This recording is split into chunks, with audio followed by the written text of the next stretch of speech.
some cultures, mermaid resembles life and fertility within the ocean, but in others it is a sign of destructive nature of the water, since they lured sailors to death.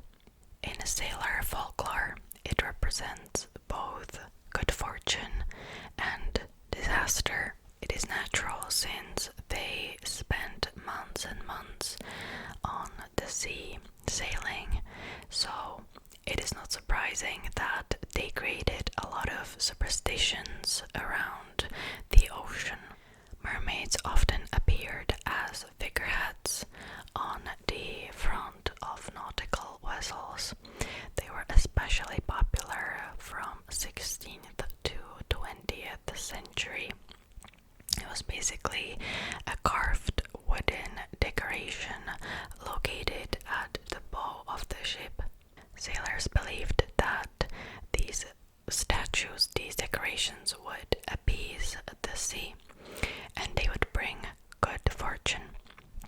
One of the early map makers, Olaus Magnus, used sea monsters, including the mermaids, to locate places where there was some kind of danger. Most of the time it was a dangerous coastline or a bad weather or just places where shipwrecks were really common.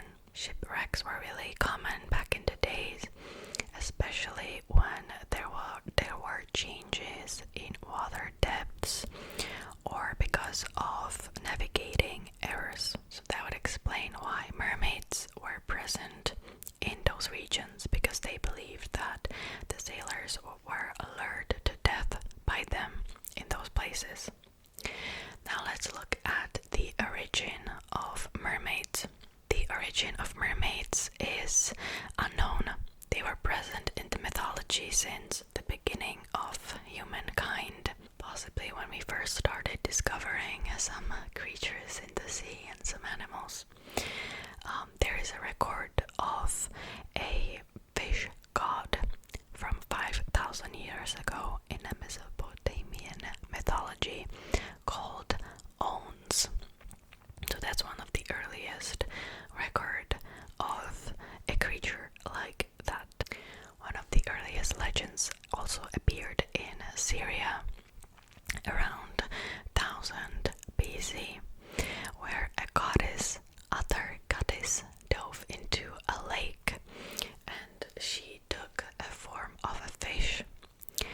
The gods just wouldn't let her give up her beauty, so they would turn only the bottom half into a fish, and she would keep her beautiful human form in the upper part of her body.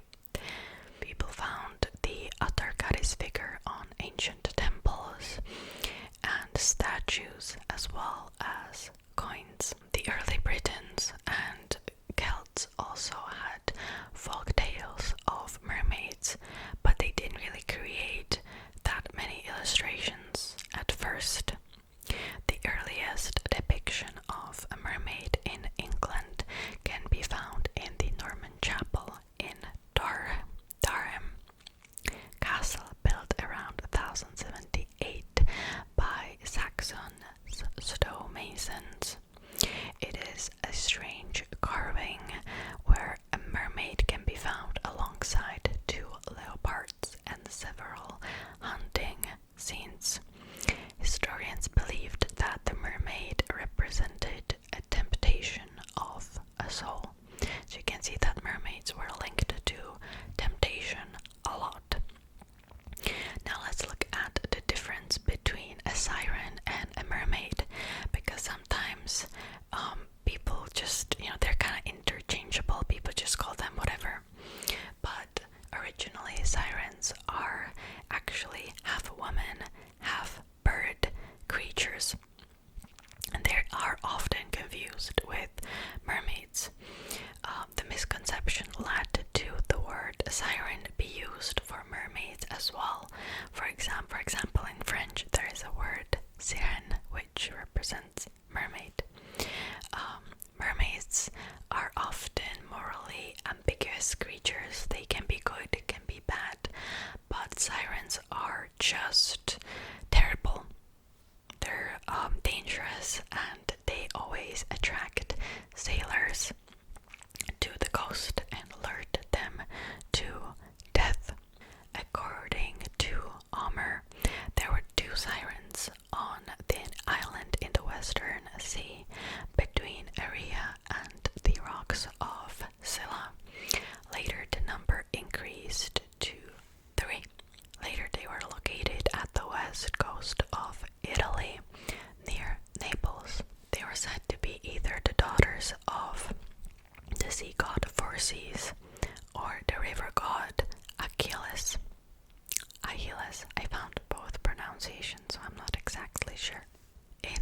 Homer's Odyssey in Book 12.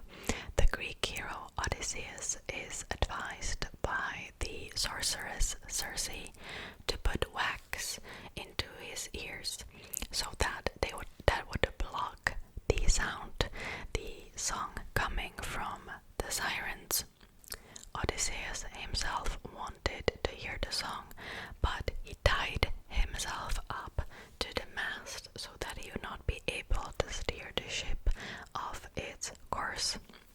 Ovid, in Metamorphoses Book 5, wrote that the Sirens were human companions of Persephone. After she was carried off by Hades, they sought her everywhere and finally prayed for wings to fly across the sea. The gods granted their prayer. In some versions, Demeter turned them into birds to punish them from not guarding Persephone. In art, the Sirens appeared first as birds with the heads of women, and later as women, sometimes winged with bird legs. Now let's talk about mermaids. So, a famous Greek folktale claimed that Alexander the Great's sister, Thessalonike, was formed into a mermaid upon her death in 295 BC and lived in the Aegean Sea.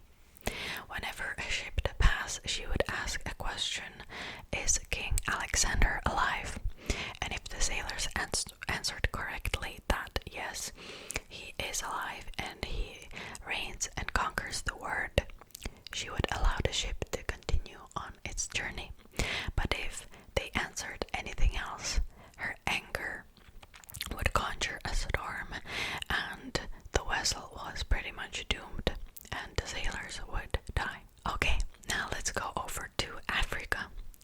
In West, South and Central Africa, there is a range of tales about a mythical water spirit called Mami Wata, which means water as mother or mother of the waters. The spirits stem from multiple African cultures with ancient roots, and there is no singular characteristic to their identity, which means that Mami Wata is basically gender fluid.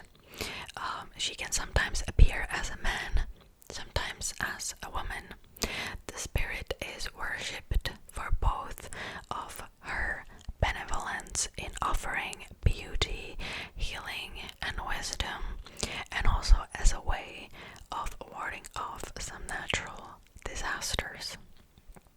Okay, now let's move over to Eastern Europe, where there is a legend folk tale about Rusalki, and it is often translated as mermaid, or I would say that Rusalki or Rusalka they're a little bit different. They are the water nymphs of Slavic mythology, and originally they were ghosts of women who died violent deaths by drowning, and they would lure men into the water and drown them as well. In Western Europe, there is a spirit called Melusine, which is a feminine spirit found in many European medieval folk tales. The Melusine has a serpent or fish's tail and sometimes has wings.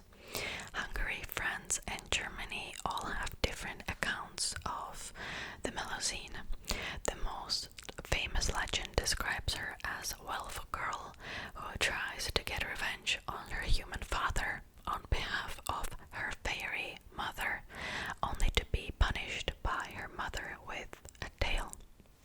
Now let's move over to Ireland. So in Ireland there are creatures called merrows. They are female as well. They are very beautiful and they have a long green hair, and they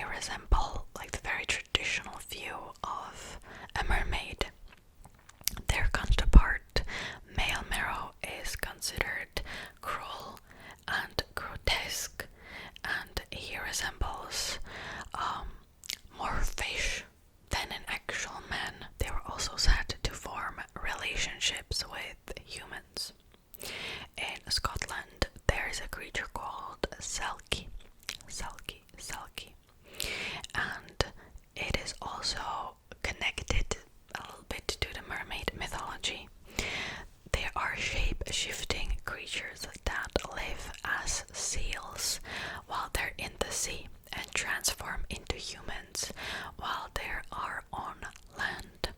In Gaelic stories, they're often described as Maichon Mara. I'm not sure if I'm probably not pronouncing that well. Maichon Mara, meaning maiden of a sea. In the stories, they are uncertain creatures. Some of them would tempt humans to go into the water. Some of them would just cast off their seal skin and marry humans and start families. Usually those tales would end in tragedy, where the Selkie would return back to the ocean with or without their loved ones. Okay, now let's move over to Southeast Asia, where there is a creature called Suvanamacha. And there is a retelling of an Indian epic poem where one of the heroes,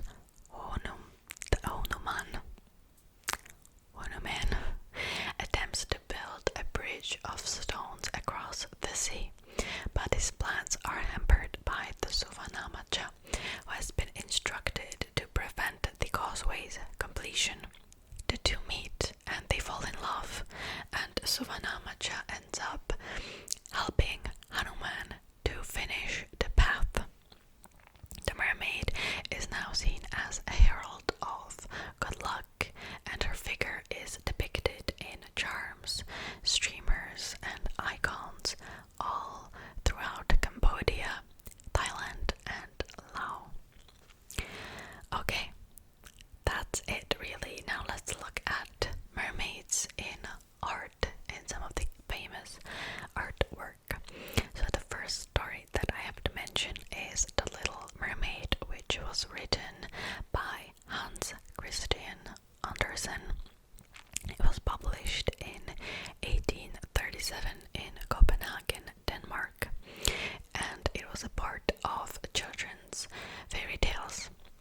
The story has been adapted in a lot of different forms in media, including theater, opera, and also a movie by Disney that was made in 1989.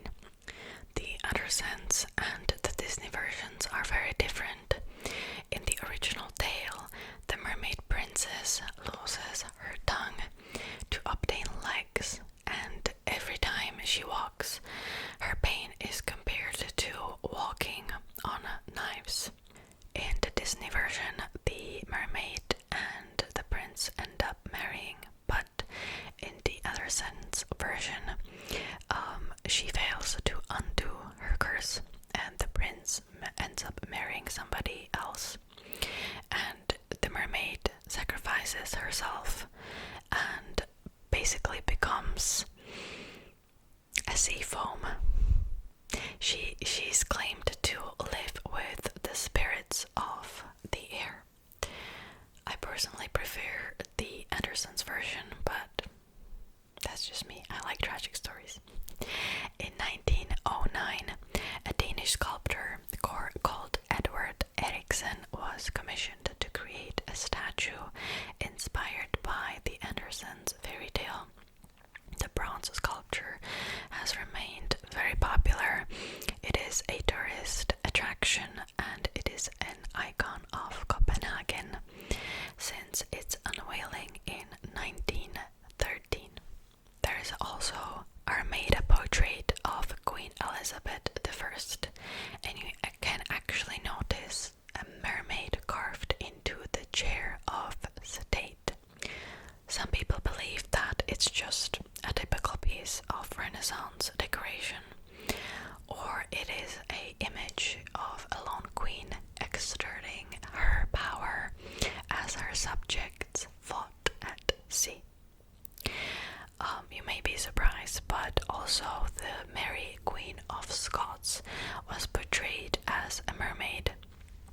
The symbol appears in a series of illustrations of Mary, Queen of Scots, which was Elizabeth's cousin and rival to the throne. These sketches were made with very different intentions though. After the murder of Mary's husband, Henry Stuart, in February 1567. These posters of unknown origin started appearing all around Edinburgh. The signs alluded Mary as a mermaid and her future third husband, James Hepburn, as a hare.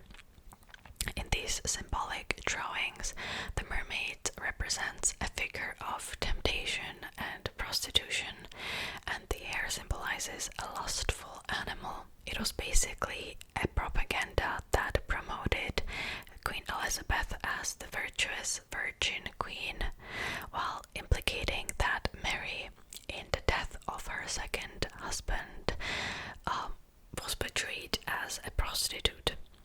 There was also a painting by Franz Franken, and the painting is called The Ship of State. It was made in the late 1500s, where Franken depicts a Spanish ship filled with Catholic dignitaries attempting to navigate a path through a series of treacherous islands with volcanoes, meteorites, giants, and wolves.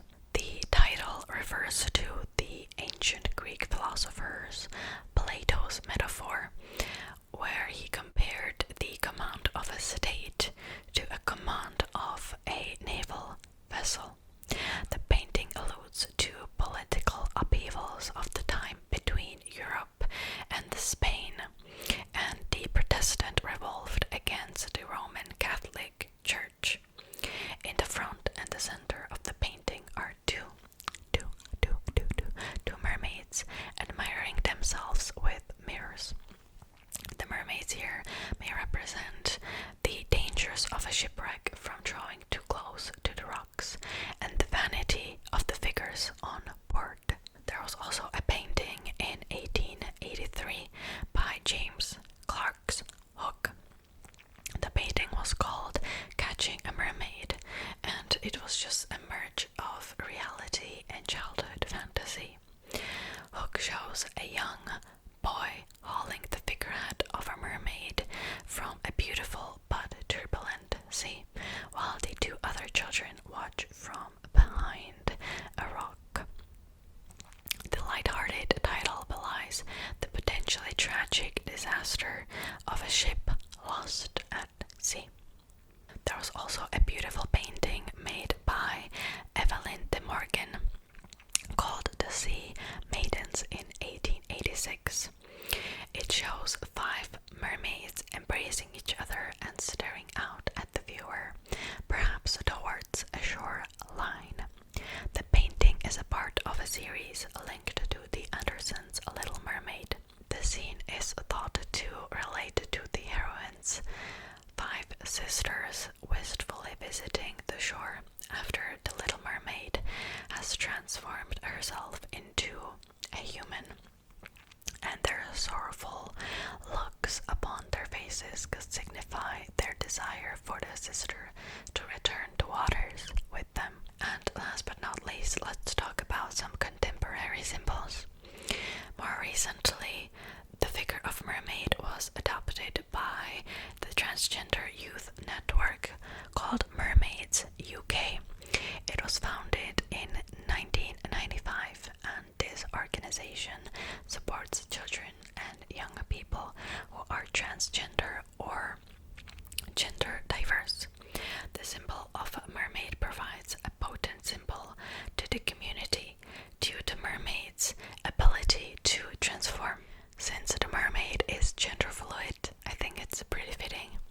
Also, there was a sculpture made by Eve Shepherd called The Person of the Sea, and it was commissioned by Royal Museum Greenwich. The sculpture was created after Shepherd